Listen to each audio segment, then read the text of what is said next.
Hello বন্ধুগণ, তোমরা সবাই কেমন আছো? আমাদের হঠাৎ ঠিক হলো যে তারাপীঠ যাবো আজকে। তো আমরা চলে গেলাম টোটো ধরে। অফিস থেকেই ফোন এলো যে তোমরা রেডি হও, বেরো। আমি বেরোচ্ছি অফিস থেকে। আমরা রেডি হয়ে টোটো করে একদম সোজা স্টেশনটা দেখো কি সুন্দর, আর প্রচুর রোদ, ওই জন্য আমরা ওপরে ছিলাম। আমার মেয়ে দোকান দেখেই খিদে পেয়ে গেছে, একটু খিদে পাওয়া মানে ক্যাডবেরির খিদে পাওয়া শুরু হয়ে গেছে ওর। আর আমি দেখো একটু চারিদিকটা ভিডিও করে তোমাদের সামনে তুলে ধরলাম। ট্রেনে যেতে ট্রেন এসে গেছে, উঠে পড়ে আমরা ট্রেনে যেতে ওর একটুখানি খিদে পেয়ে গেলো, জুসের খিদে।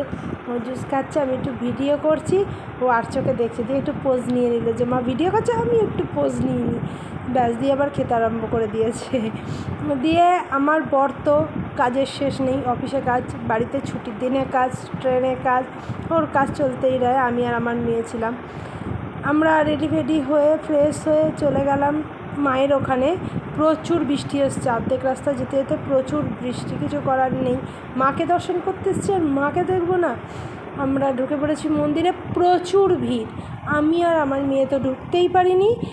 আর ওর বাবা পুজো দিয়ে মানে ঢুকেছে কোনো রকমে, পুজোটা দিয়ে বেরিয়ে এসছে, মানে আমরা যেতেই পারিনি, এত ভিড়। আবার হাতটা ব্যথা। আমাদের পুজো দিয়ে তখন বাড়ি এসেছি 3টে বেজে গেছে। এবার আমি চাবি হারিয়ে ফেলেছি, আর মানে বলে যাচ্ছে চাবির কথা, খুঁজে পাচ্ছি না। হোটেলটা কিন্তু খুব ভালো ছিল, খুব সুন্দর, খাওয়া দাওয়ার ব্যবস্থাও যেমন ভালো, হোটেলটাও খুব সুন্দর। আমরা রেডি হয়ে ফ্রেশ হয়ে ওই যে গেটে দিল, বেরিয়ে গেলাম বাড়ির দিকে। বাচ্চাটার সঙ্গে প্রচুর খেলছিল, খুব ভালো বাচ্চাটা, মেয়েটা খেলছিল।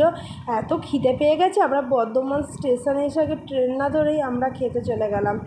আর বর্ধমান স্টেশন থেকে খেতে চলে গিয়ে আমরা খাওয়া দাওয়া সেরে বাড়ির দিকে রওনা হলাম। টাটা।